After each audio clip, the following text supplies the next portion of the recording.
भगवान की है आरती, पापियों को पाप से है तारती। भागवत भगवान की है आरती, पापियों को पाप से है तारती। श्री भागवत भगवान की है आरती, पापियों को पाप से है तारती। श्री भागवत भगवान की है आरती, पापियों को पाप से है तारती।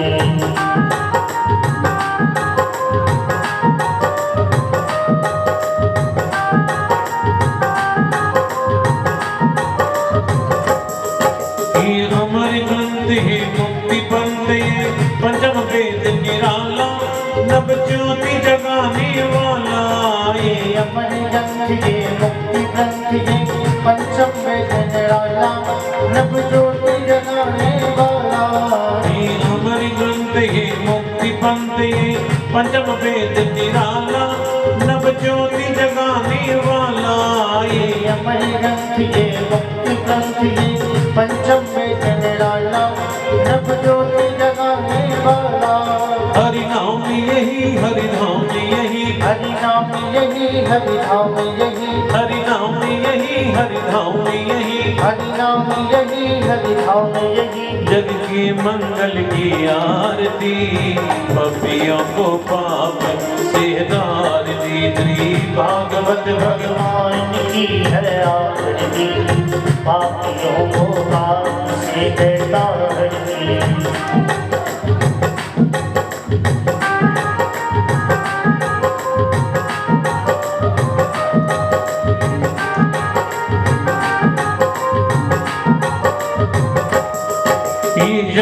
गीत पावन पुनीत पापों को मिटाने वाला, हरि दर्श कराने वाला। ये शांति गीत पावन पुनीत पापों को मिटाने वाला, हरि दर्श कराने वाला। ये शांति गीत पावन पुनीत पापों को मिटाने वाला, हरि दर्श कराने वाला। ये शांति गीत पावन पुनीत पापों को मिटाने वाला, हरि दर्श कराने वाला। ये सुख करनी ये दुख हरणी, ये सुख करनी ये दुख हरनी, ये सुख करनी ये दुख हरणी, ये सुख करनी ये दुख हरनी। श्री मधुसूदन जी की आरती, पापियों को पाप से तारती। श्री भागवत भगवान की है आरती, पापियों को पाप से है तारती।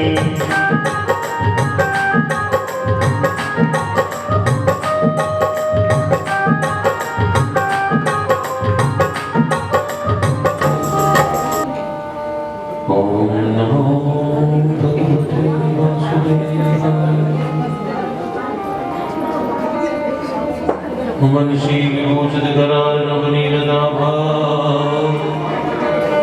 पीताम्बरो तरुणबिम्ब फलाधरुष्मात् पूर्णेन्दु सुंदर मुखादरविन्दनेत्रात् कृष्णात् परं किमपि तत्त्वम् अहं न जाने मनोजवं मारुततुल्यवेगं जितेन्द्रियं बुद्धिमतां वरिष्ठं वातात्मजं वानरयूथमुख्यं श्रीरामदूतं शरणं प्रपद्ये आपदामपहर्तारं दातारं सर्वसम्पदां लोकाभिरामं श्रीरामं भूयो भूयो नमाम्यहम् यं प्रभुजन्तमनुपेतमपेतकृत्यं दुवैपायनो विलहमातर्वालो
चतुर्थ दिवस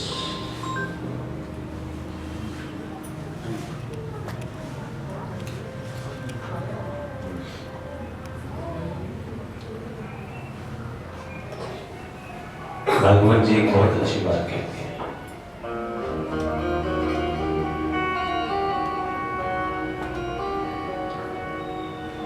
करुणो विधाय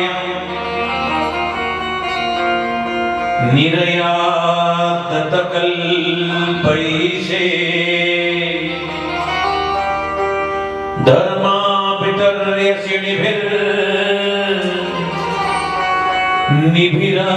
धर्मापितर्यसिनिभिर्निभिरस्यमाने छिन्द्यान् प्रसय्य रुषतिम् असतिं प्रभुश्चे जिह्वामसीन वदतो विसजे सधर्मम्। माने अगर किसी जगह पर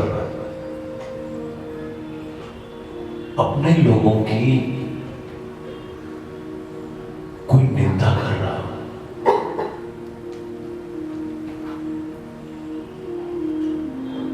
तो उनको क्या चाहिए? करुणा विधाय,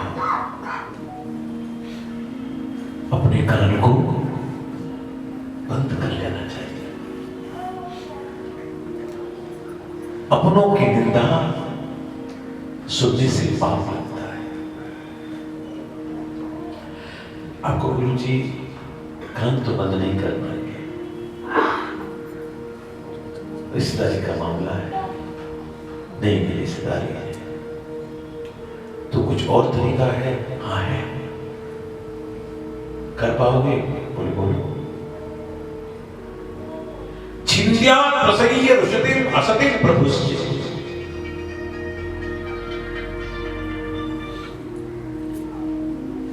मुन्ना भैया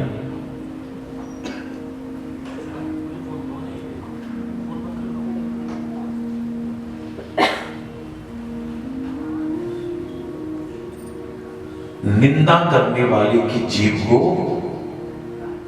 बोलो काट देना चाहिए। हाँ कुछ ये तो नहीं कर पाएंगे, ये तो नहीं कर पाएंगे। एक ऑप्शन और है गुरु जी, लास्ट पक्का बताएं, बताइए। ना कान बंद कर सकते हो, ना वहां से उठ के आ सकते हो, ना जीभ काट सकते हो निंदा करने वाले की। बोले फिर लास्ट ऑप्शन, बोले फिर चुल्लू भर पानी में डूबकर मर जाना चाहिए। और सती ने ऐसे ही किया,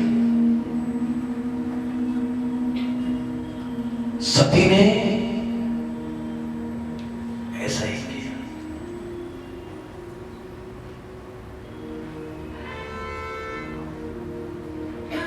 अपने पति का अपमान देखा,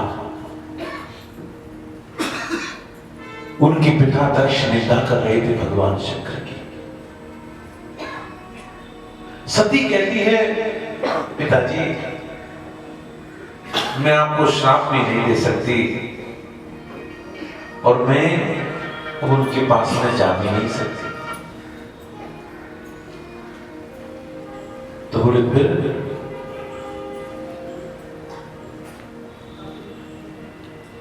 अब तो यही इलाज है कि मैं प्राणों के लिए त्याग कर दूं। सती ने प्राणों के लिए त्याग कर दिया और यही सती पे हिमालय है कि यहां पर उसने पार्वती के रूप में जन्म लिया।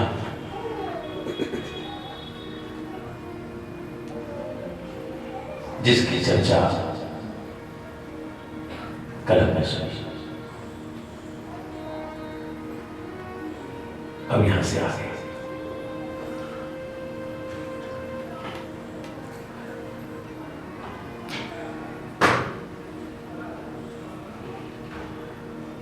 मुख्य जजमान की जरूरत क्यों पड़ती है? रोशनलाल जी जरा समझ।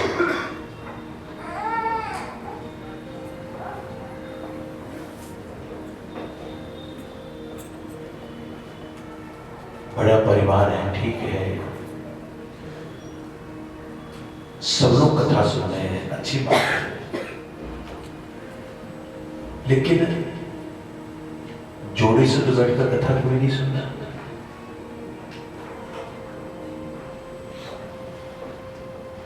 कोई भी वक्ता होता है तो वक्ता कल के सीक्वेंस को मिलाता है।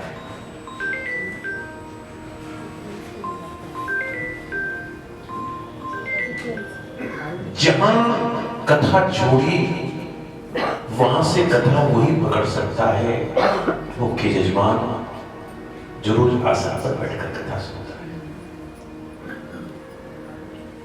कल दूसरे भैया थे, आदरणीय ब्रिजमोहन जी हैं, हमारे काजू वाले भैया है ना। अब आपका नाम भी याद नहीं है तो मैं तो यही बोलूंगा, सोनू भैया, ठीक है सोनू भैया। तो इसीलिए कितना बड़ा भी परिवार हो,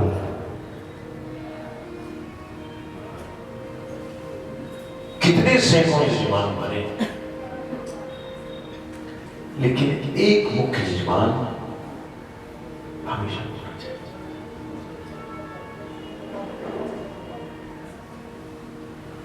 वो नियम से बैठकर कथा सुने, गठजोड़ा करके कथा सुने, उसी का ही लाभ होता है। ये परंपरा है, ये परंपरा है।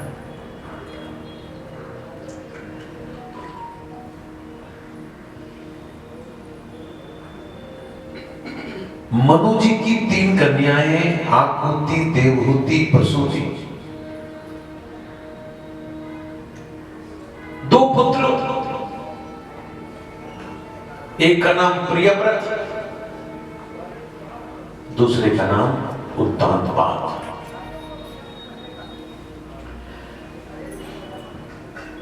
कहते हैं, जरा समझो,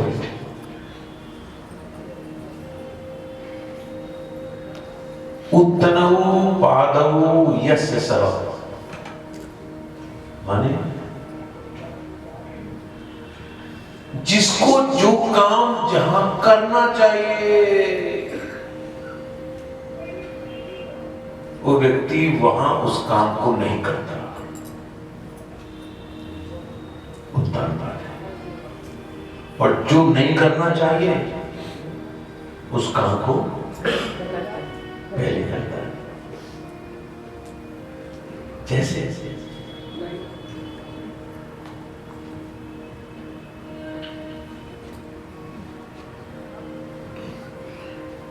कथा में बैठे हो तो भैया बात करो, कथा में बैठे हो तो मोबाइल को साइलेंट मोड में रखकर बैठो। कथा में बैठे हो तो मोबाइल में चलाओ, बार बार उठना बैठना मत करो। और जो व्यक्ति कथा में बात करते हैं, मोबाइल चलाते हैं, उनसे कुछ कहना नहीं, उनको देखना और देखकर हल्के से स्माइल पास करना और मनी मन कहना, ये व्यक्ति तो, अरे बोलो ना, कौन है? उत्तानपाद है।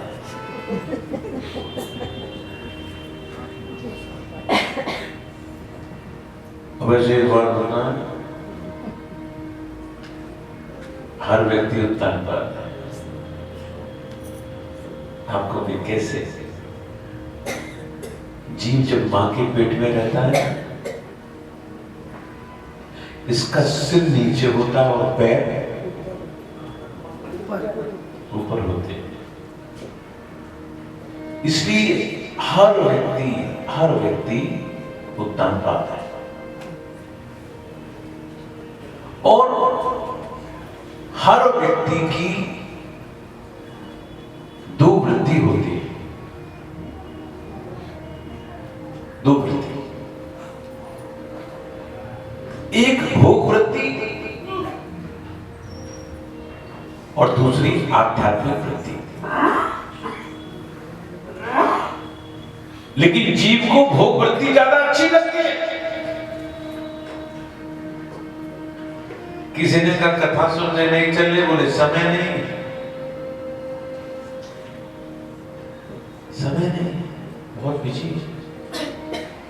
मित्र का फोन आया, क्या कर रहे हो? बोले भैया खाली बैठे हैं, बैंक का तो काम निपट गया, अब क्या करें? बोले चले 3 से 6, 3 से 6 जाने का समय है, लेकिन कथा में आने का समय नहीं।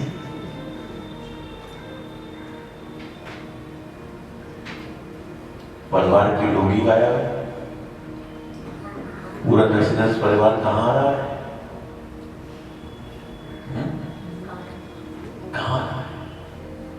आपके पीछे जो भैया बैठे, मैंने को टोक दिया, 2 दिन से कहां गायब थे? 2 दिन बड़ी बड़ी बातें बना रहे थे, वो पीछे बैठे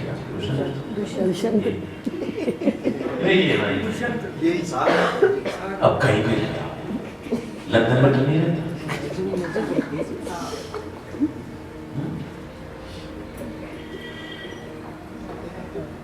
तो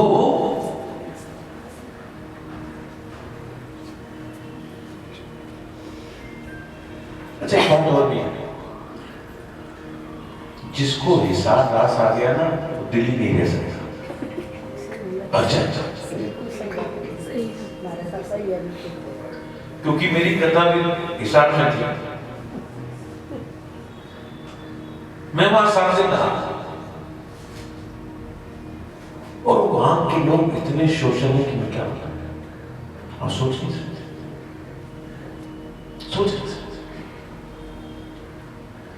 यहां तो कमबख्त पड़ोसी को पड़ोसी से बोलने की फुर्सत नहीं है, भाग रहा है, भाग रहा। आज एक बहन मिलने आई मुझसे, कहा गुरुजी क्या बताएं, हम तो ऐसे भागते हैं जैसे हमारे पीछे कोई कुत्ता बिल्ली भागा। ऐसा बोली मुझको, ऐसा बोली। तो इसलिए जिसको हिसाब रास आ गया, हिसाब मतलब दिल्ली छोड़कर रास्ता क्या, वो वही रहना चाहता है। अब ये बात कितनी सही है तो भैया ही बताइए।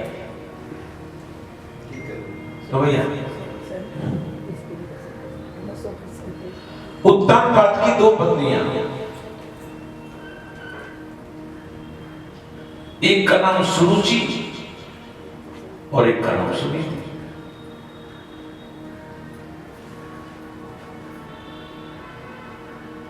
कथा समझो।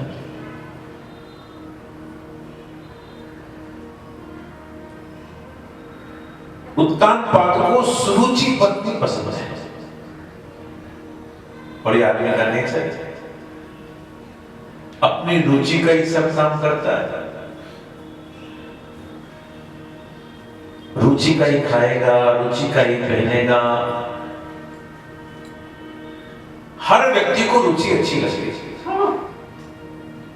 किसी को नीति अच्छी लगती है, बोलो है कोई नीति वाला? अच्छा, कथा के बाद दो चार बहनें भाइयां बातें तो करते होंगे, गुरुजी टोक देते हैं मोबाइल चलाने पर। हमने तो कई बार कथा सुनी तो वो तो गुरुजी कुछ नहीं बोलते थे, हम तो खूब मोबाइल चलाते थे, कहीं कोई आपत्ति नहीं थी। क्योंकि हर व्यक्ति को नीति पसंद नहीं आती, लेकिन जो अच्छे लोग हैं उनको नीति ही अच्छी लगती है। आप जैसे अच्छे रुचि पसंद है, लेकिन उत्तानपाद ने अपनी पत्नी सुरुचि को पास में रखा है और सुनीति को दूर छोड़ रखा है। सुरुचि के पुत्र का नाम उत्तम, ध्यान दो,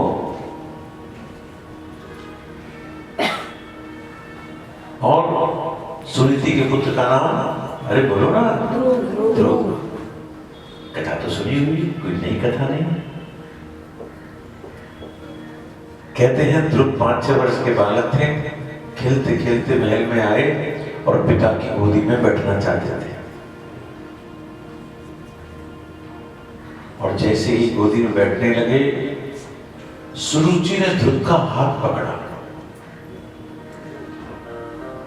और हाथ पकड़कर एक बहुत अच्छी बात कही, तपसा राध्यो पुरुषम तस्यैवानो ग्रहेण में गर्भे त्वं साधयात्मानं यदिच्छसि नृपासनम्। माने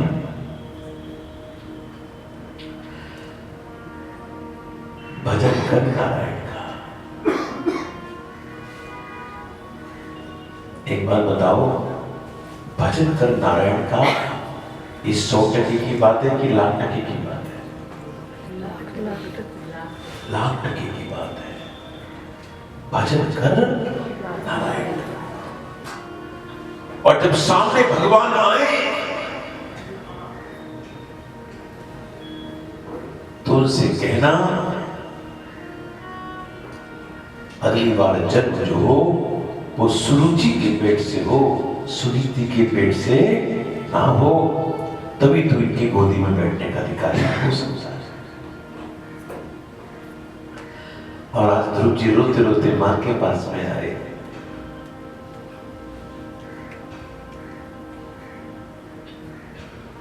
माने पूछा, बेटा क्या बात है? ध्रुव जी कुछ बोलते नहीं।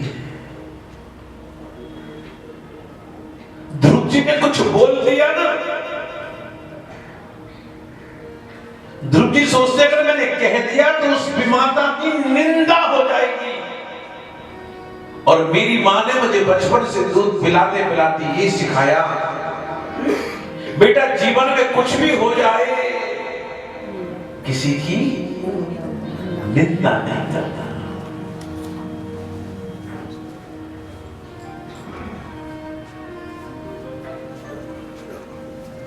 बंधु, हमको दो चीज बहुत अच्छी लगती है।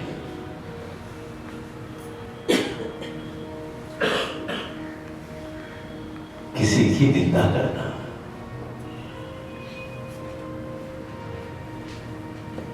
निंदा करना अच्छी है। चार लोग बैठे हो, पांचवी कुर्सी अपने आप आ जाती है। और दूसरा, अपनी प्रशंसा सुनना। अरे भैया उनको बताना, हमने कथा कराई थी तो कैसा इंतजाम था, जरा इनको भैया बताना। व्यक्ति बार बार अपनी प्रशंसा सुनना चाहता है। जब मां को पता चला बाहर से, मां सोचने लगी कि मेरा ध्रुव निर्मल बुद्धि वाला है, पवित्र आत्मा वाला है, पवित्र आत्मा वाला है। इसने अगर अपने पिता के लिए कुछ कह दिया तो कहीं मेरे पति का अमंगल नहीं हो जाए। और सुनीति भागवत में पहला शब्द बोलती है, मामंगलम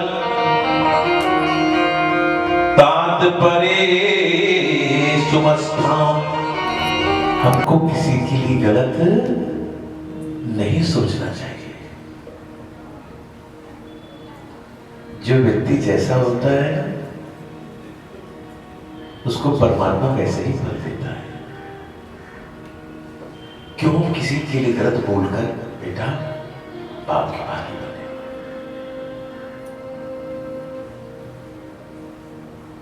पाप करना और पाप होते हुए देखना, ये दोनों पाप है।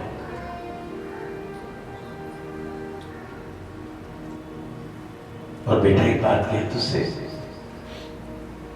तू उस विमाता की आंख पर जा रहा है,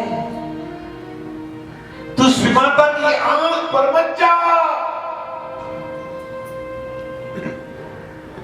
तो उस विमाता की बात पर जा। जो बात आज तक तुझसे मैंने नहीं कही, वो बात तुझसे उसने कही। क्या कही? भजन कर नारायण का, तुझे ये गोदी क्या, तुझे परमात्मा की गोदी भी। बंधु, वो जीवन में दो तरह के लोग होते हैं।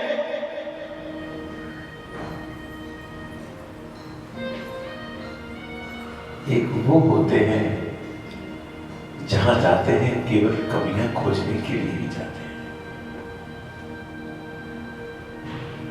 केवल गलतियां ही दिखती हैं। लेकिन आप जैसे अच्छे लोग जहां जाते हैं उन्हें कभी भी कहीं कमियां नजर नहीं आती हैं। हमेशा अच्छा ही खोजते हैं, अच्छा ही सोचते हैं। जीवन में अगर तरक्की करनी हो बंधुओं, तो सबके लिए अच्छा सोचना चाहिए। अब तो व्यापारी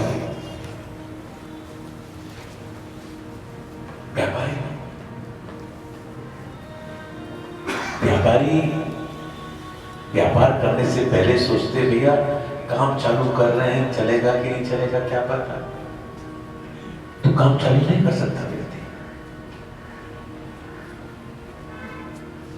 पढ़ने वाले बच्चे भी, अब देखो बहुत से बच्चे ऐसे होते हैं वो हमेशा पढ़ते रहते हैं, हमेशा पढ़ते रहते और रिजल्ट वही एवरेज। और कुछ बच्चे कम पढ़ते हैं, रिजल्ट अच्छा आ जाता है। बहुत से बच्चे पेपर देने जाते हैं, मम्मी इतनी घबराहट हो रही है, कैसे करेंगे, क्या करेंगे। ऐसे बच्चे जीवन में तरक्की नहीं कर पाते। घर से ही जो व्यक्ति रो के निकलता है, जो व्यक्ति घर से ही रो के निकलता है, ऐसा व्यक्ति को जीवन में सफलता नहीं।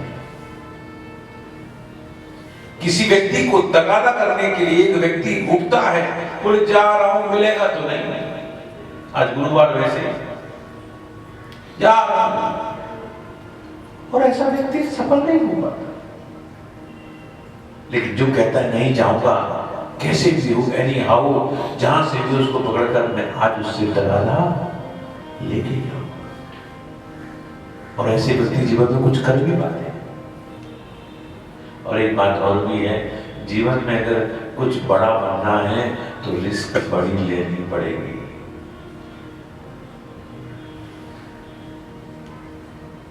रिस्क बड़ी रिस्क, बड़ा मुनाफा।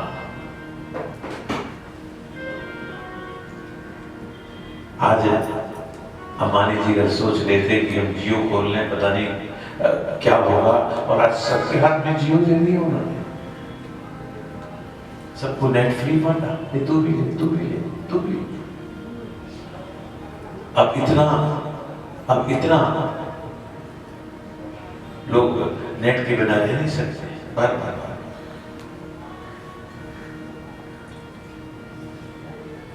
आजकल के जो बच्चे हैं,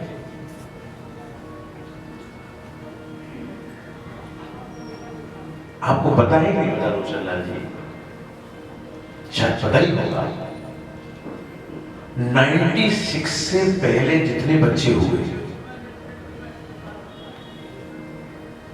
वो सब के सब बच्चे अपने पिता से क्लेवर थे, बुद्धिमान। और 96 के बाद जो बच्चे हुए 20-22 साल का, आपको पता है और बच्चों को क्या कहते हैं?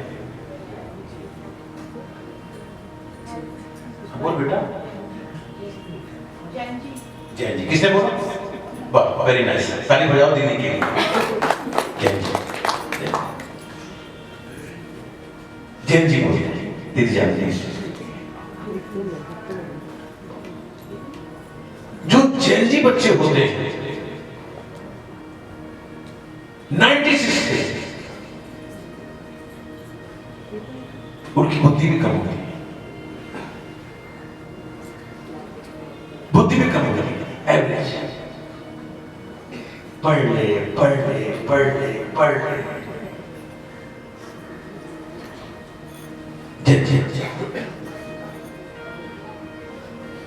और अब जो बच्चे हुए उनको क्या कहते हैं? अल्फा जी। आपके बच्चे अल्फा होते हैं, उनको क्या कहते हैं?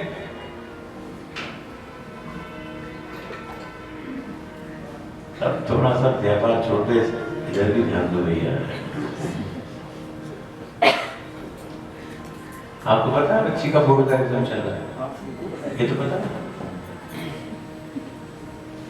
तो 96 से पहले बच्चे, जो जैन जी बच्चे,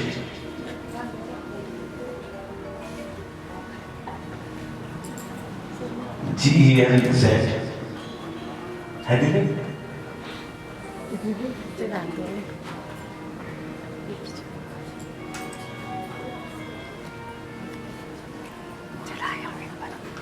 भाई यजमान को डिस्टर्ब मत करो, बैठे।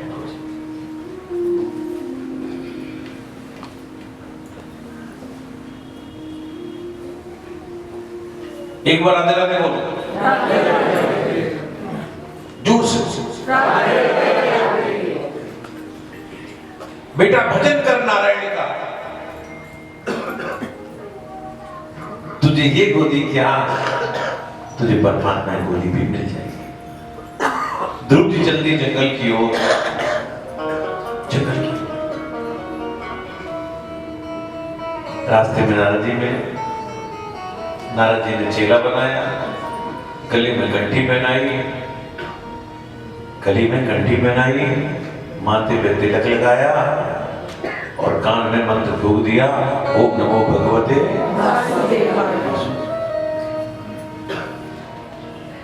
ध्रुव जी ने कहा, गुरु जी मैं आपसे 2 बात पूछना चाहता हूं। पूछो। एक तो ये गुरु जी मैं कहां पर जाकर भजन करूं, और गुरु जी मैं किस आसन पर बैठकर भजन करूं।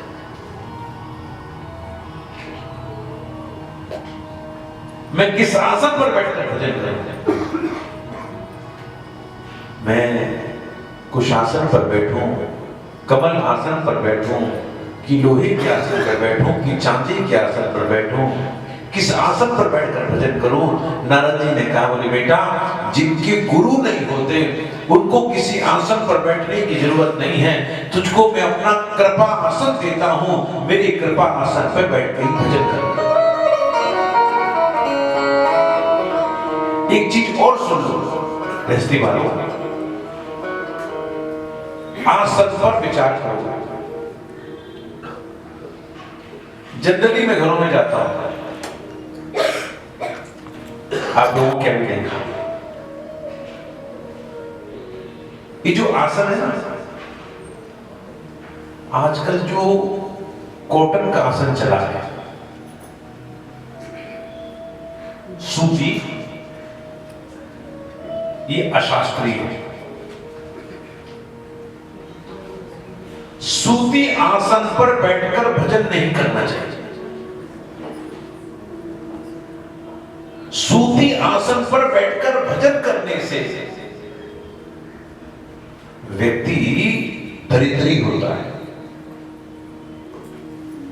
आपको गुरुजी हम तो सुबह सुबह नहा धो के पार्क में चले जाते हैं, डिस्ट्रिक्ट पार्क है, और वहां बढ़िया बेंच पड़ी हुई है पत्थर की, वहां बैठकर अपना भजन वहीं कर लेते हैं। योगा वोगा करने के बाद उस पर भी नहीं बैठना चाहिए। पत्थर पर बैठने के बाद भजन करने से व्यक्ति रोगी होता है। आप कहोगे हम चौकी पर बैठ जाएं, लकड़ी पर, तो लकड़ी पर बैठकर भजन करना ना करना निरर्थक हो जाता है। इसलिए बेटा, ये भैया हो गया, चला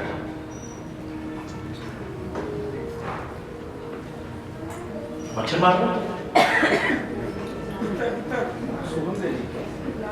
सुगंध तो भी तो आई नहीं।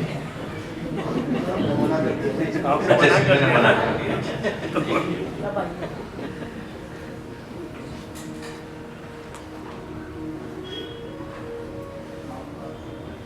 बेटा ब्रिजमोहन जी बेटा है ना, आगे ठीक है। एक बार राधे राधे बोलो।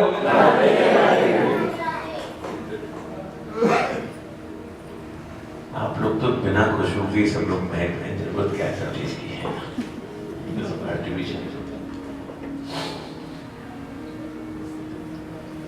इसलिए भजन करने के लिए जो ऊनी आसन होता है, कंबल का आसन, घरों में आसन रखो कंबल का आसन,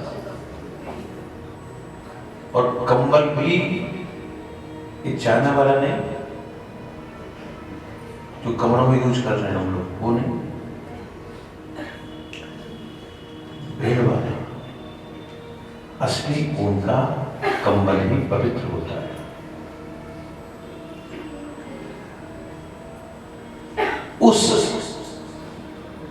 उस आसन पर बैठकर ही भजन करना चाहिए।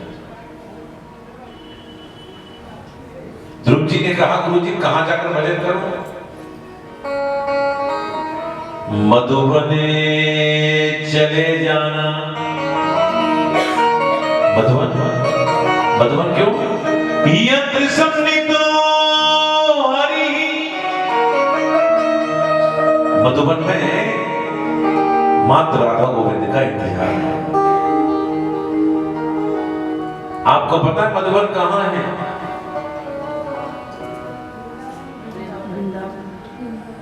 जोर से बोलो।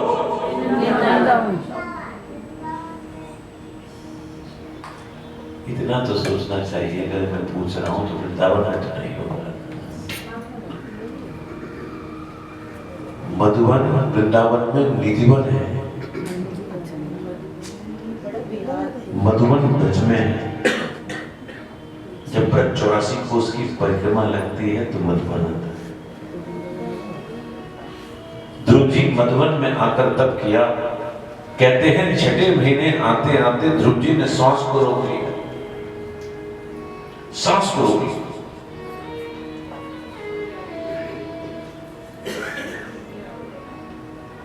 देवताओं को खलबली मची। इंद्र को लगा कहीं मेरा सिंहासन नहीं छिन जाए। इंद्र वज्र का प्रहार करते हैं और जैसे ही वो वज्र ध्रुव जी के पास में आता है, एक माला में बदल जाता है। अग्नि ने अंगारे बरसा रहे हैं। ध्रुव जी को लगता है जाती हुई रात उसमें टपका रही है। सारे के सारे देवता लोग घबराकर आज भगवान से प्रार्थना करते हैं, नैवं विदामो भगवने प्राण रोधम चराचरस्यो खिल सत्पधामो विदेदन्नो अवृजनात् विमोक्षम प्राप्ता वयं त्वां शरणं शरण्यं। ध्रुव जी कहते हैं, ये ध्रुव जी को तपस्या में देखकर देवताओं ने कहा, ये बालक कौन है? हमको श्वास लेने में परेशानी हो रही, बालक है कौन? भगवान प्रसन्न हो गए। बंधुओं, भगवान इतने प्रसन्न हुए कि मैं शब्दों में बता नहीं सकता, लेकिन हां समझाने के लिए समझा सकता हूं। अगर कोई बाहर का व्यक्ति किसी पिता को जब उसके बच्चे की तारीफ करता है, जैसे बच्चे की तारीफ सुनकर पिता मंद मंद मुस्कुराता है, ऐसे ही भगवान मंद मंद मुस्कुराए। भगवान कहते मेरा बालक है, मैं इसको दर्शन देने जाऊंगा। अरे नहीं, दर्शन देने नहीं जाऊंगा, मैं ध्रुव का दर्शन करने के लिए जाऊंगा। और ध्रुव जी आए।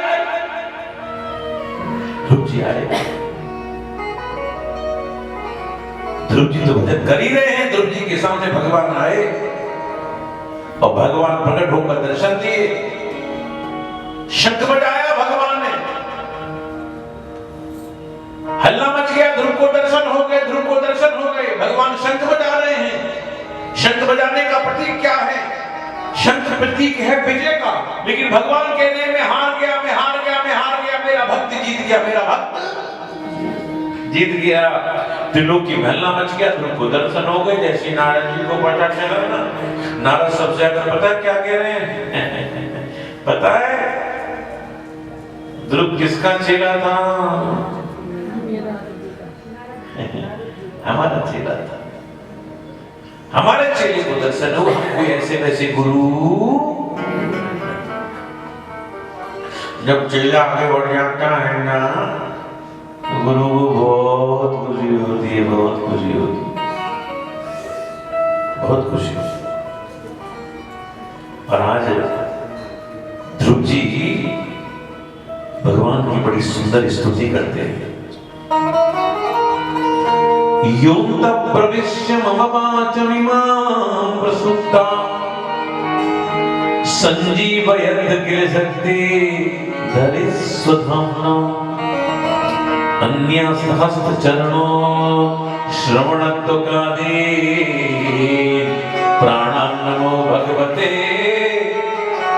पुरुषाय तुभ्यम्।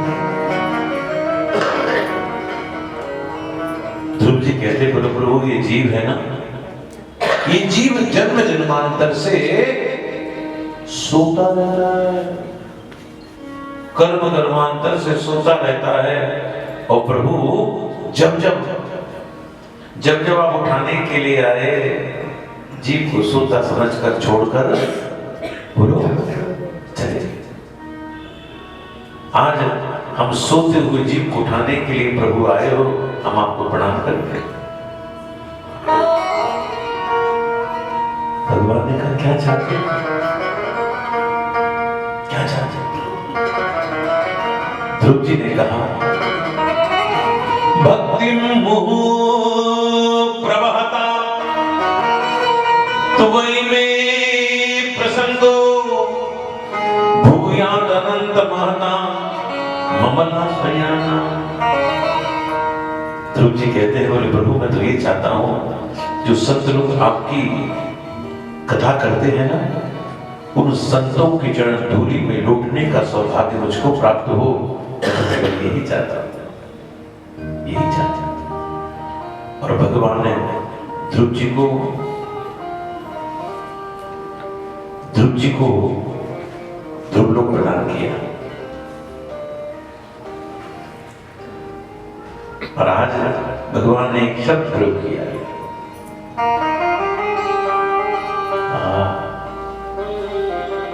अच्छा एक बात बताना, भगवान के सब बच्चे ही हैं। मैं माओ से पूछता हूं, वैसे तो माँ बच्चों से हमेशा ही प्यार करती है, लेकिन जिस दिन माँ बच्चे से कुछ ज्यादा लाड़ दिखाए तो अक्सर माताएं अपने बच्चों को क्या कहकर संबोधित करती? ठीक है। और लाल बोलती है, ये भी ठीक है। कन्हैया, कन्हैया। जो चार वो निकल के नहीं आ रहा है, चंदा, चंदा। हाँ चंदा, हाँ ये भी बोलती ठीक है। और कन्हैया और माखन चोर, जो ठीक है, माखन चोर ठीक है। लेकिन जो मैं चाह रहा हूँ निकल के नहीं आ रहा, और जब मैं कहूँगा ये बोला हाँ तो ये नहीं। अच्छा आप समझेंगी बात, किसी बच्चे ने या बच्ची ने बढ़िया, उसकी माँ बच्चे के लिए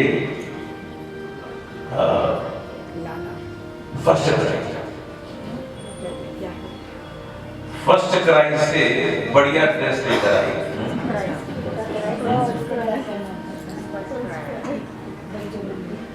और उसको आपने पहनाया,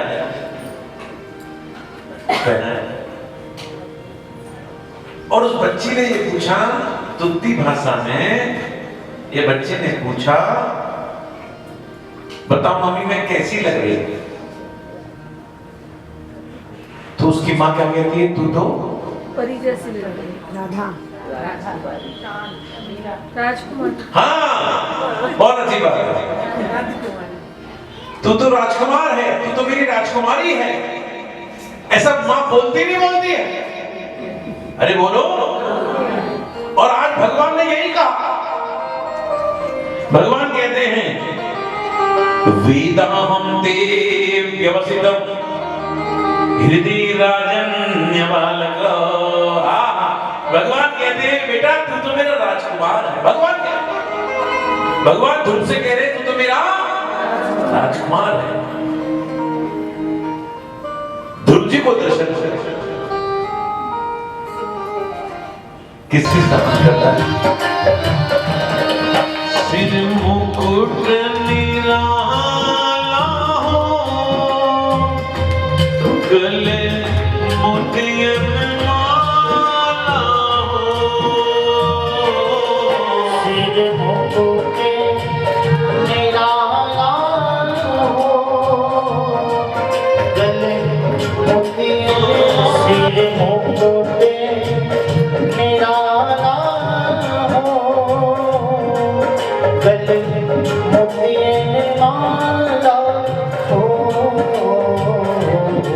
माथे तिलक निराला हो, माथे तिलक निराला हो,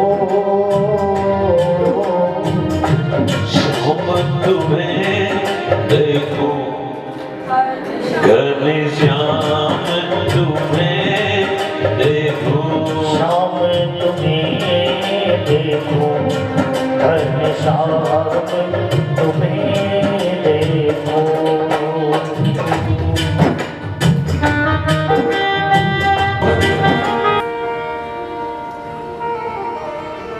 तो पिताजी मुक्ति कैसे मिलेगी? महसीवाम द्वार विमुक्ते। बेटा महात्माओं की सेवा करो मुक्ति मिल जाएगी। बेटा महात्माओं का संग करो मुक्ति मिल जाएगी। देखो पहले का पिता क्या सिखाता है? भजन करो, सेवा करो, सुमिरन करो। और आजकल का पिता क्या सिखाता है? खाते में कैसे गोलमाल की जाती है। बच्चा सीख के नहीं आता, बच्चे को तो हम सिखाते हैं। बच्चे को हम सिखाते हैं कच्चा पक्का क्या होता है। बंधु, ये ऋषभ देव जी की शिक्षाएं नोट कर लेते हो। आज बच्चों को संस्कार की बहुत ज्यादा जरूरत है। और दिल्ली इससे बचाती है, इससे बचाती है। आज दिल्ली ने बम्बई को मात कर दिया हर चीज। सोच सकते हो क्या हो रहा है मेरे देश में? एक लड़का, उसका पिता कहता है बेटा पढ़, और वो गुस्से में आकर अपने पिता को काट डालता है, काट देता है, हाथ पैर भी काट देता है, मुंडी काटता है। सोच सकते हो कितना निर्दयी बच्चा होगा, जवान बच्चा, जो पिता उसे गोदी में लिए लिए पार्क में फिरता है।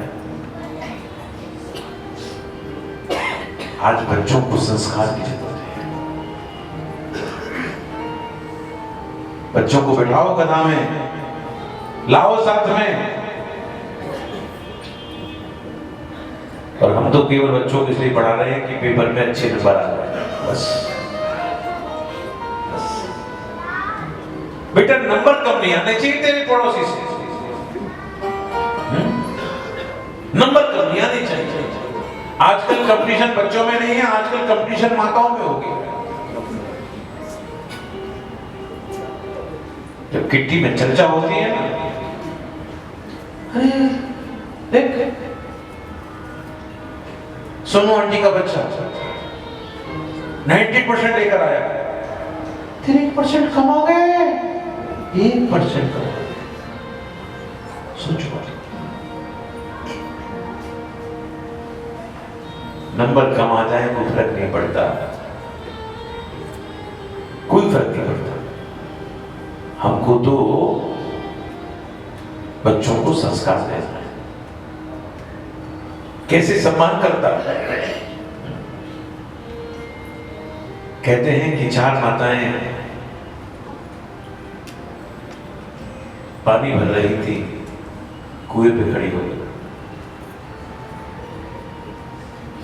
एक माँ कहती है कि मेरा बेटा निकल के जा रहे थे, एक बहुत बड़ा जॉब करता है, जॉब करता है बहुत बड़ी कंपनी में।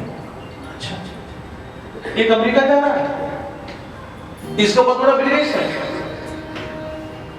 लेकिन जो बेचारी सीधी सादी सी, उसके बच्चे ने देखा माँ बाल्टी भर के ले जा रही है, ला माँ मैं पहुंचाता हूँ।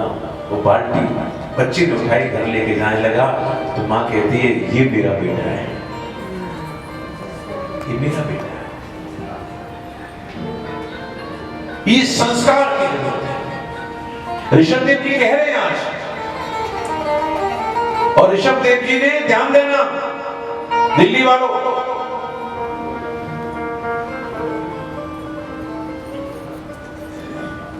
एक श्लोक, केवल एक श्लोक, बड़ा कमाल का श्लोक है भागवत का, मुझे बड़ा अच्छा लगता है।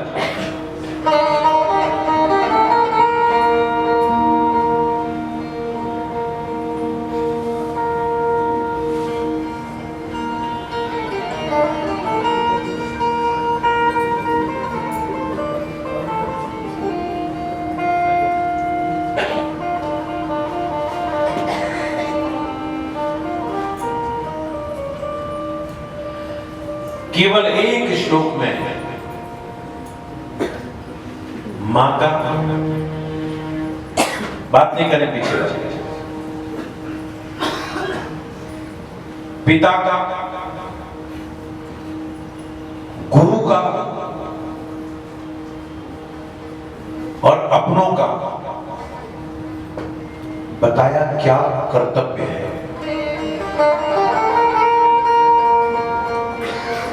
नोट कर लो, गुरु न सस्यात्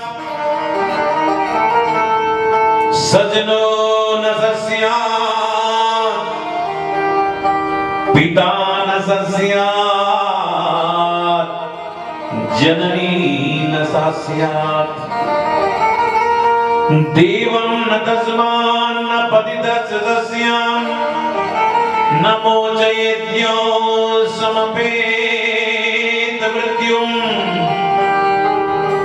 समपेत मृत्युम। माने वो गुरु गुरु नहीं है,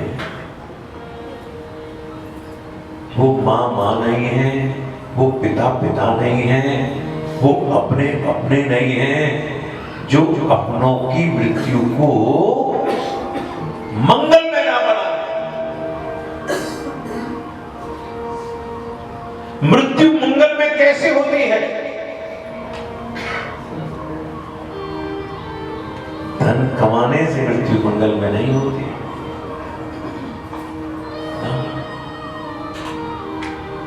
कमाने से मंगल नहीं होती। धन का उपयोग अच्छे काम को करके दिखाने में मंगल होता है, उनकी मृत्यु मंगल में होती है। आज आदरणीय नरसिंह दास जी का नाम अमर कर दिया इस परिवार ने, इस भवन में। आज जब भी घुसते हैं, देखते हैं, बाबूजी का नाम देखते हैं, मन खुश हो जाता है। वो भी प्रसन्न होंगे कि देखो मेरे बच्चों ने धन का सही उपयोग किया और समाज में एक अच्छी एक नींव रखी, अच्छी चीज। मेरे भाई बहन, व्यक्ति धरती पर आया है, कुछ करनी ऐसी कर चलो, कुछ करनी ऐसी। जब हम आते हैं तो रोते हैं, दुनिया हंसती है, लेकिन कुछ ऐसा करो कि हमारे चेहरे पर हंसी हो और लोगों की आंखों में आंसू हो। भैया कितना अच्छा आदमी था, चला गया। कितना अच्छा आदमी था, चला गया।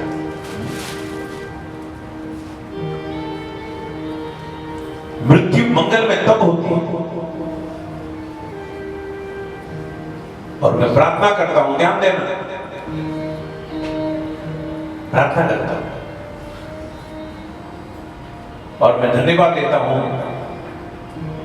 इस परिवार का, जिन्होंने न जाने मुझ में क्या देख लिया और कथा सुनने के लिए पूरी परिवार इकट्ठा हो गया।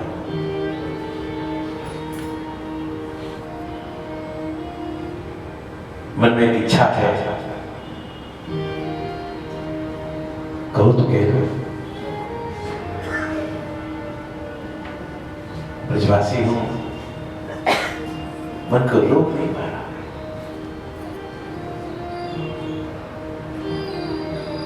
लगभग 15 वर्षों से मैं कुछ समाज के लिए काम कर रहा हूं, दिव्यांगों के लिए मैं काम कर रहा हूं।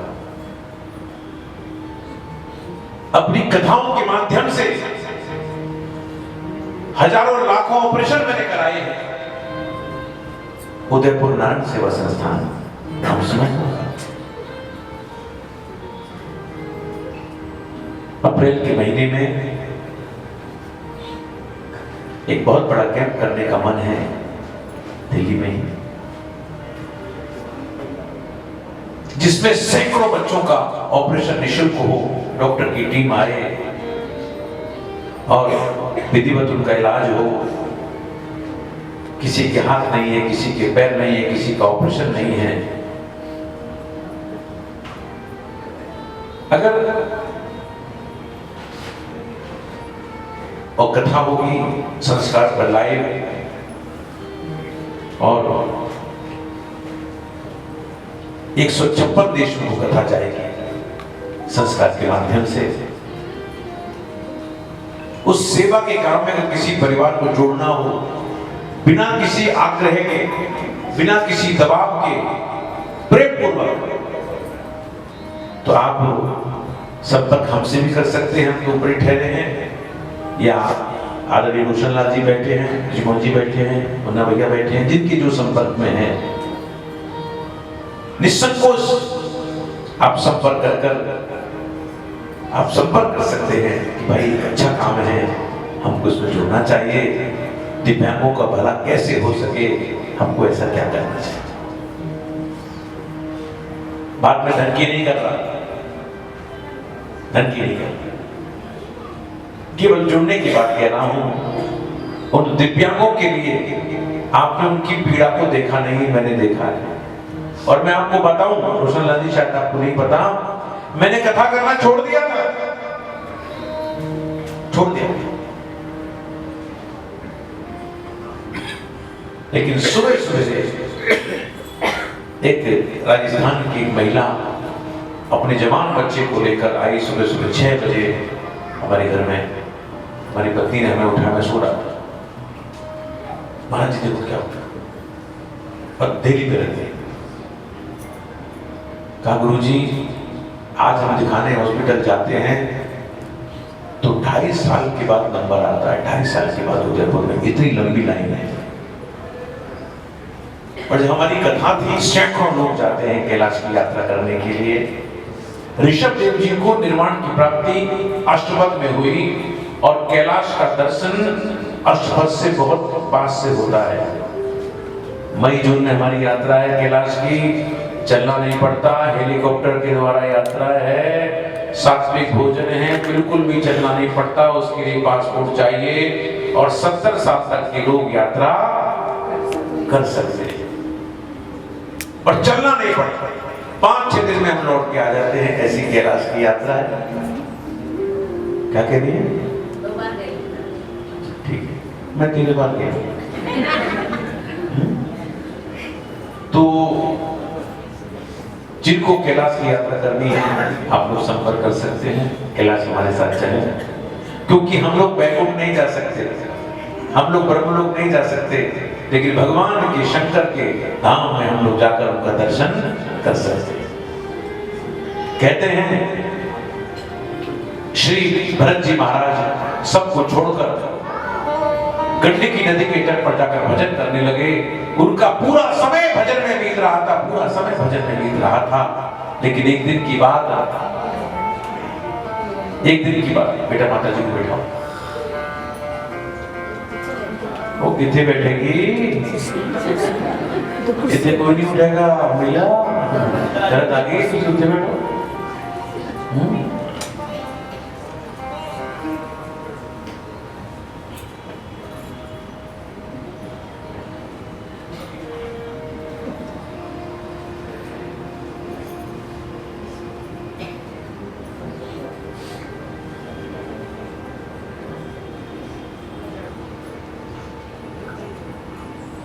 गड्ढे के तट पे जाकर भजन करने लगे। उनका पूरा समय भजन में बीत रहा था। एक दिन की बात कि हिरण का बालक पानी में बहता जा रहा था, उसको बचाकर लेकर आए, लेकिन धीरे धीरे उनकी आसक्ति हिरण के बालक में हो गई, हिरण के बालक में हो गई। कहते हैं हिरण का बालक तो बड़ा होकर भाग गया और उसी का चिंतन करते करते मरे और उनका अगला जन्म हिरण के रूप में हुआ। पूर्व मीमांसा का ऐसा नियम है, अंते जामति सागति, मरने से पहले हमारी जैसी मति होती है वैसी हमको गति मिलती है, वैसी गति मिलती है। उनका अगला जन्म ब्राह्मण कुल में हुआ, जिनका नाम जड़ भरत पड़ा। इसके बाद उसकी मुक्ति हो गई। आगे वर्णन खगोल का आता है, भूगोल का आता है, जैसे भूगोल का आता है और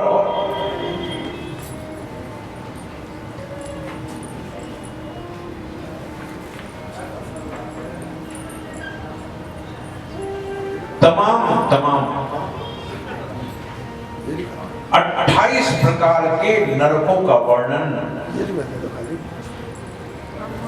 भागवत में है। विकास बैठा मैं बुला रही हूं।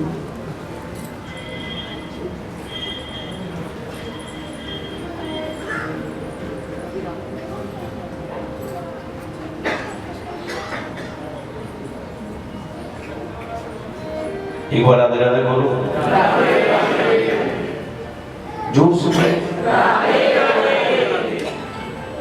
28 प्रकार के नरकों का वर्णन भागवत जी में आता है। एक नरक बताया, कुंभीपाक नरक। उस कुंभीपाक नरक में क्या होता है, जो जीव अपनी जीविका के लिए दूसरे पशुओं को मारता है, खाता है, कुंभीपाक नरक में जाता है। अरे बाबा इतना कष्ट है।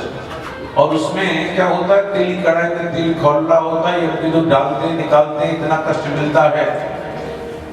ऐसे एक नहीं दो नहीं 28 प्रकार के नरकों का वर्णन भागवत जी में आता है। लेकिन आपसे एक बात कहूं, कितने प्रेम से कथा सुन रहे हो आपको? कम से कम ऐसी जगह बैठकर नरक की चर्चा बिल्कुल नहीं करें। फागुन का महीना चल रहा है और फागुन में और नरक की चर्चा नकू बाबा नहीं करूंगा। और एक बात और भी है, एक बात सुन लो, जितने लोग हमारी कथा सुन रहे हैं ना, आप में से कोई नरक में नहीं जाएगा। और जब नरक में जाना ही नहीं है, उसकी चर्चा हम बोलो ना क्यों करें? आप में से कोई नरक में नहीं जाएगा, मैं ऊपर ही ठहरा हूं और कागज पे लिखकर मोहर लगा के दे दूंगा कि नरक में नहीं जाएगा। एक बार मैं यूपी में कथा कह रहा था, अलीगढ़ में, ये बात मैंने कह दी कि मैं कागज पे लिख के दे दूंगा नरक में कोई नहीं जाएगा।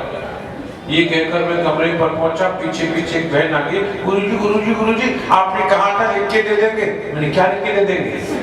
बोले आपने कहा था नरक में नहीं जाएंगे। मैंने कहा अच्छा। मैंने ऐसी कागज उठाया तो मैं लिखने लगा, तो धीरे से कहती गुरुजी मेरे पति है ना, कथा में आते नहीं है, उनका नाम भी डाल लेना। मैंने कहा उनका नाम क्या, तू सारे खानदान का नाम डलवा ले, हमें क्या है? तो कहती नहीं गुरुजी सबका नाम डालना, लेकिन दो का मत डालना। बोले किसका? बोले एक मेरी सास का, एक मेरी पड़ोसी शीला का। बोलो मैं चाहती हूँ कि मेरी सास और मेरी पड़ोसी शीला कहाँ जाए?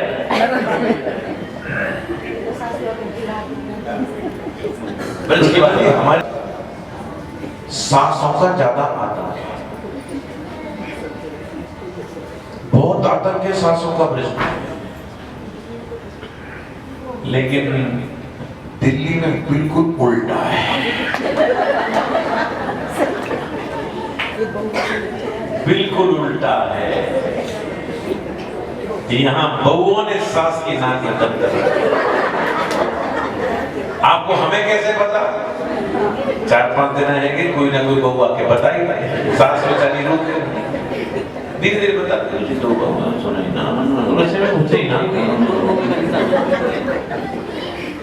आज एक सब सुना दी।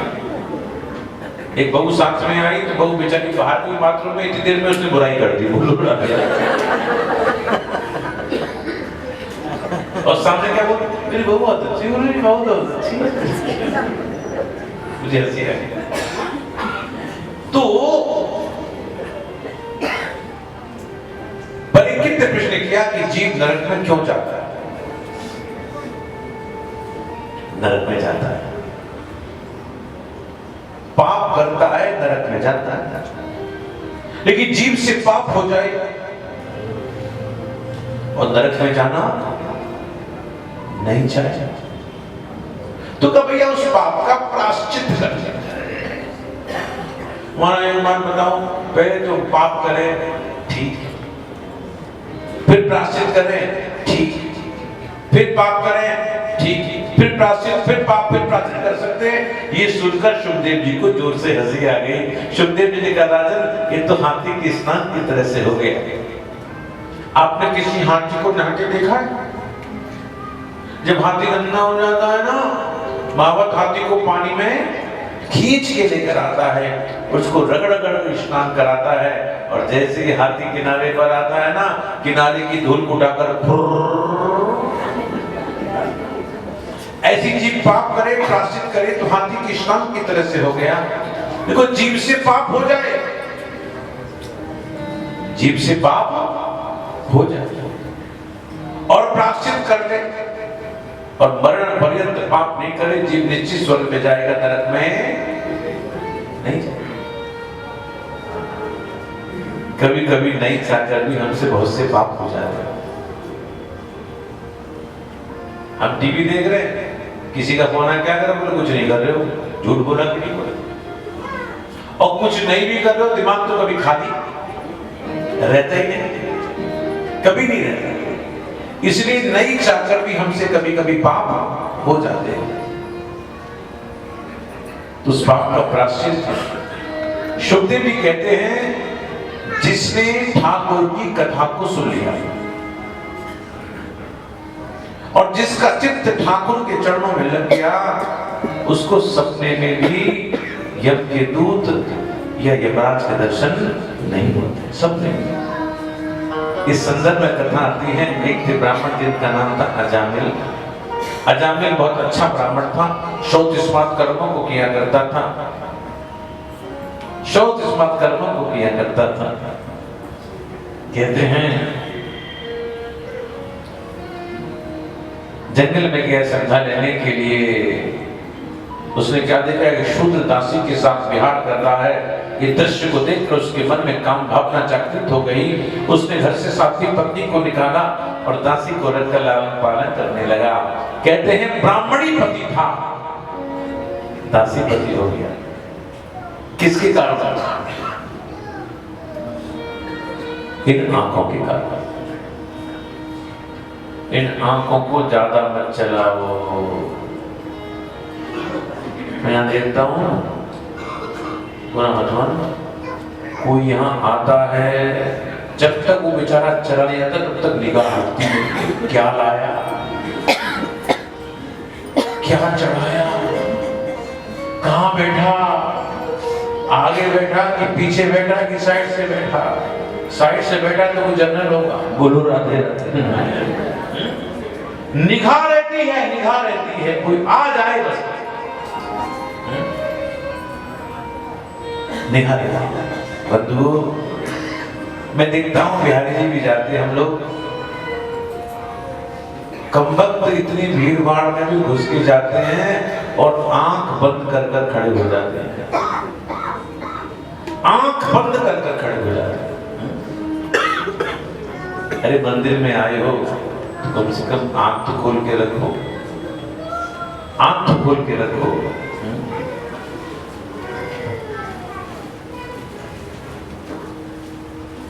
बैठना ही सीखा।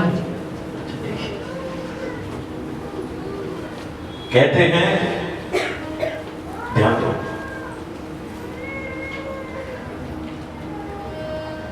आंखों को ज्यादा अच्छा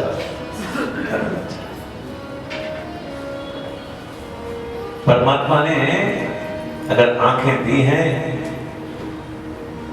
इन आंखों से ठाकुर का दर्शन, ठाकुर का दर्शन। और भैया देखो, हम तो वृंदावन वाले हैं, अगर आंखें लड़ानी भी है ना तो दुनिया से मत लड़ाओ, आंखें लड़ानी है तो मेरे रियलिटी से लड़ाओ।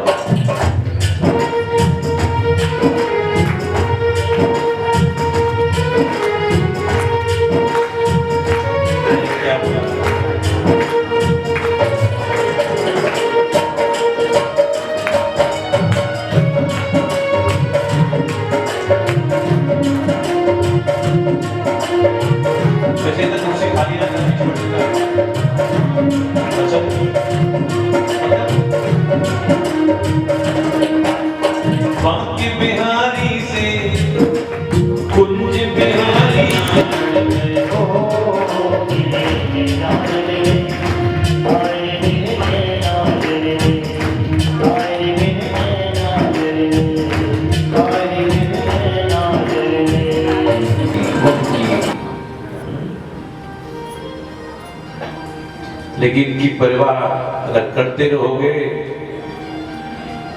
तो साईं की भक्ति नहीं कर सकते। और आज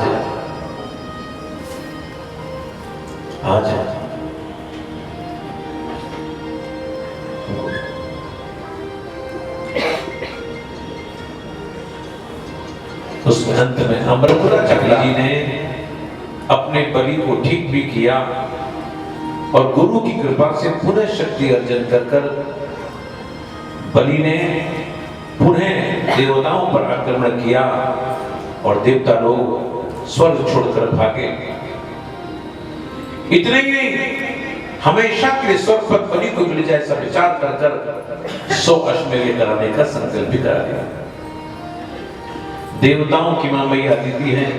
एक बार की बात, मैया अदिति के आश्रम पर उनके पति महर्षि कश्यप पधारे। कश्यप ने एक बताया व्रत, जिस व्रत का नाम है पयोव्रत। इस व्रत को करना आपको भगवान का दर्शन होगा। मैया ने व्रत को किया, मैया के सामने भगवान आए, मैया ने स्तुति की तो भगवान ने कहा, मैया देख, इस समय असुरों के ऊपर गुरु की शक्ति, गुरु का बल है, मेरी सामर्थ्य नहीं है कि मैं कुछ छीन के दे सकूं। ये सुनकर मैया ने कहा, तुम छीनो या मांगो, इस बात से हमें कोई लेना देना नहीं है, मैं तो ये चाहती हूँ मेरे बच्चों को उनकी संपत्ति मिल जाए। तो भगवान ने कहा, मैया तू चिंता मत करे, मैं बलि को मार से बस में नहीं कर सकता, मैं बलि को तो प्यार से बस में कर सकता हूँ। भैया तू चिंता मत करे, भैया मैं तेरा बेटा बनूंगा भैया, हाँ भैया तेरे सारे काम सिद्ध कर दूंगा भैया, तू बात कोई से कही बोली ना भैया। हाँ, जैसे मैं बोल रहा था ठीक वैसे ही भगवान बोल रहे थे। समय आया धीरे धीरे, भादों का महीना, शुक्ल पक्ष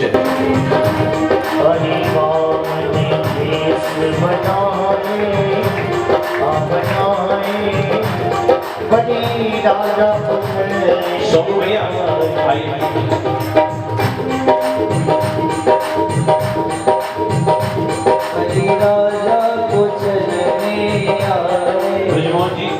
बलि राजा को चलने आए, बलि राजा को चलने आए, ओ बलि राजा को चलने आए, बलि राजा को चलने आए। हरि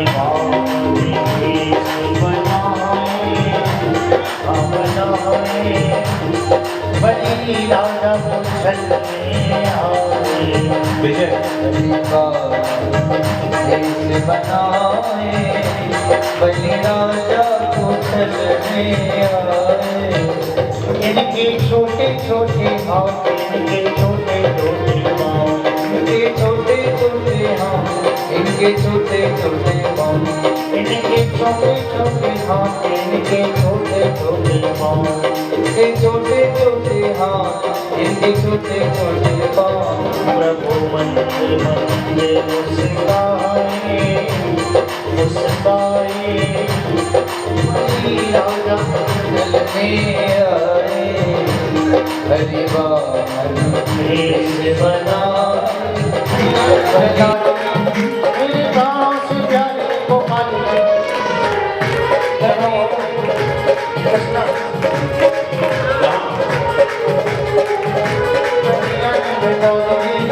मेरी गाँव से प्यारे को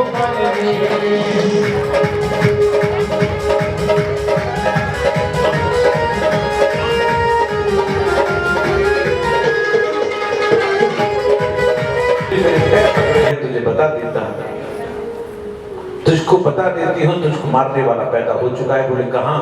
यत्रोक्वा, कहीं पैदा हो चुका है। देव की वृत्ति क्षमा मांगी, क्षमा मांगने के बाद निर्णय लिया गया ब्रजमंडल में छोटे बच्चों को मारने का काम सौंपा जाए।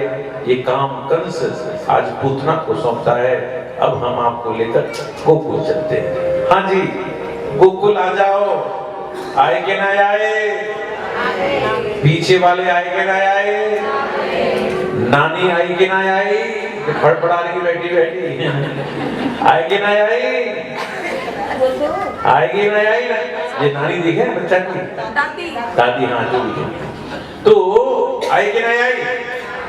आए गई। वैसे मैं खड़ी बोली हिंदी में ही कथा कहता हूँ, लेकिन ब्रजवासी होने के नाते ब्रजभाषा बोलो तुम्हारे समझ में आ जाएगी। ब्रज के राजा नंद बाबा 80 वर्ष के बाबा है गए, जिनके यहाँ पर कोई लाला नहीं है रे हो। एक दिन की बात, नंद बाबा जमुना स्नान कर कर लौट रहे, ब्रजवासी कहने लगे बाबा पुत्रवान भवो। नंद बाबा कहने लगे भैया जब बुढ़ापे में कहाँ छोरा होएगो हमारे। ब्रजवासी बोले हमने तो आशीर्वाद दे दियो, और ब्रजवासी के आशीर्वाद से मैया नंदरानी के पांव भारी है। नंद बाबा की दो बहना, एक को नाम नंदा, एक को नाम सुनंदा। नंदा सुनंदा ने सुनी कि भाभी के पांव भारी है गए हैं। 6 महीना से पहले घर में डेरा जमा दियो। भाभी तो खाओ में एक लड्डू, जी खाओ में चाट चाट खाए खाए के ऐसी गोल मटोल सी है। कहते हैं 9 महीना तो खेल कूद के निकल गए। 10वें महीना ब्रजवासी आकर पूछते बाबा कछु भयो का, और बाबा के हाथ में लग रही माला। बाबा कहने लगे अभी तो भयो ना है, अभी तो भयो ना है, और आगे की पतो ना है। बुलहुरा भेरा आगे की पतो ना है। कहते हैं 9वें के दिन सवेरे सवेरे नंदा सुनंदा ने जाके क्या देखो, भाभी तो सो रही, भाभी के बगल में सुंदर सो बच्चा सो रहे हो, और जैसी कपड़ा हटा के देखो जीतो छोरा बक्कर गई। भैया भैया भाभी के छोरा भयो है। जो सुनी 80 वर्ष के नंद बाबा ने की छोरा भयो है। जमुना में डुबकी लगाई, पूरे गोकुल में हल्ला मच गया बाबा के छोरा भयो है। और आज ब्रजवासी लोग बाबा को बधाई देने आ रहे हैं, और आप सबको मेरे लाला के जन्म की बधाई हो।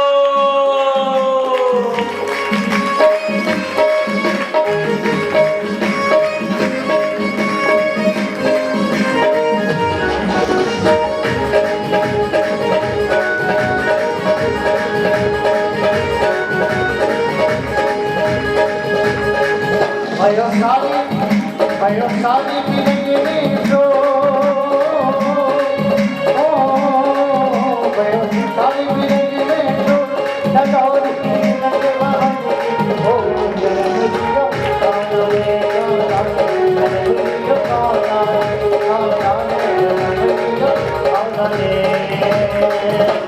नंद के आनंद भयो जय कन्हैया लाल की,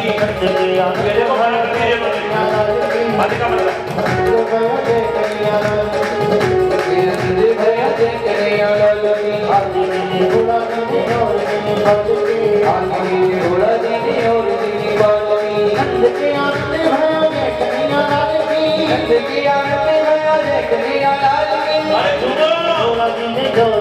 बाल के दीने घोड़ा दीने और दीने बाल के आनो अष्टमी शुभ दिन आयो जन्म लियो कान्हा ने जन्म लियो कान्हा ने कान्हा ने जन्म लियो कान्हा ने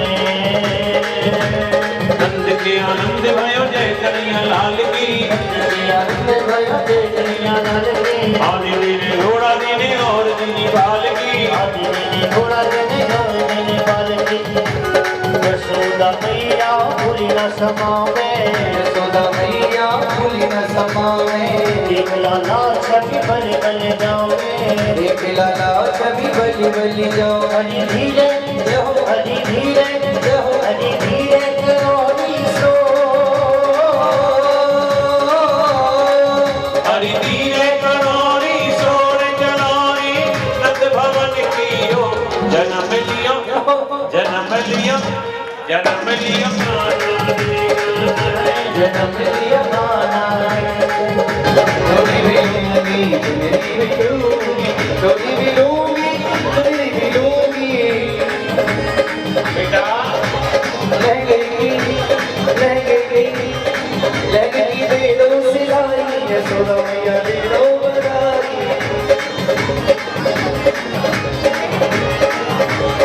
दे दो बधाई मैया दे दो बधाई मैया दे दो बधाई दे दो बधाई मैया दे दो बधाई लल्ला लल्ला लाला जन्म सुन आई यशोदा मैया दे दो बधाई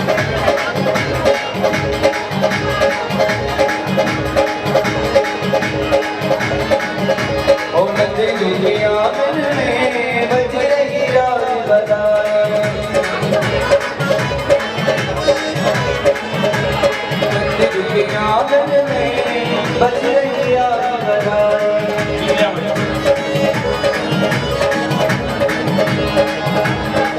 सवारी बधाई लोगो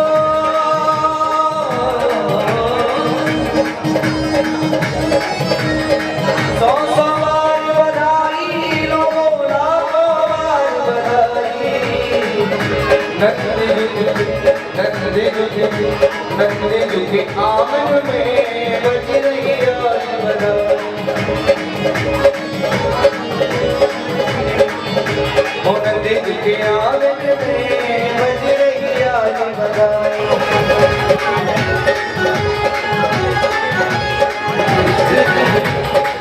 अपनो जन्म समझ करी तो तेरे बोला मधुर सुहाए माज खिलक सुभावे कुछ भी नहीं है इन जावे अपनी नौकरी आज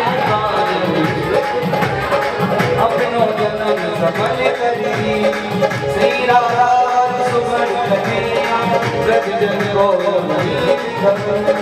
देखत ही मन यह सभी नेरन में भगवाई आज की बात नित्य दाना रे हरि का नाम थोड़ा थोड़ा नित्य दाना रे हरि का नाम थोड़ा थोड़ा थोड़ा थोड़ा रे नित्य दाना रे थोड़ा थोड़ा रे नित्य दाना रे हरि का नाम थोड़ा थोड़ा नित्य दाना रे हरि का नाम थोड़ा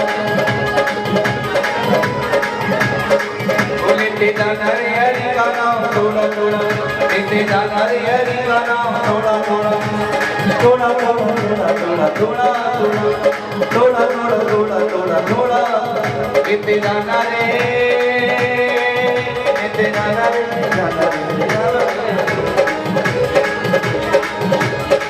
होली होली दाना रे हरि का नाम थोड़ा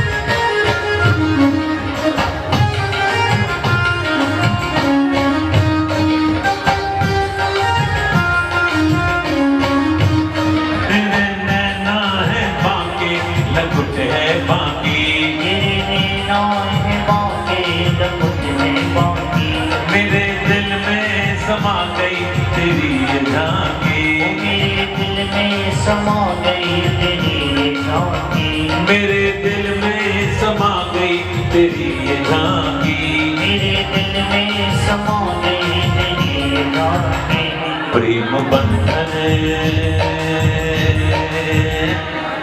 बंधन यहाँ से मेरा छूट गया, बंधन यहाँ से मेरा छूट गया, छूट गया।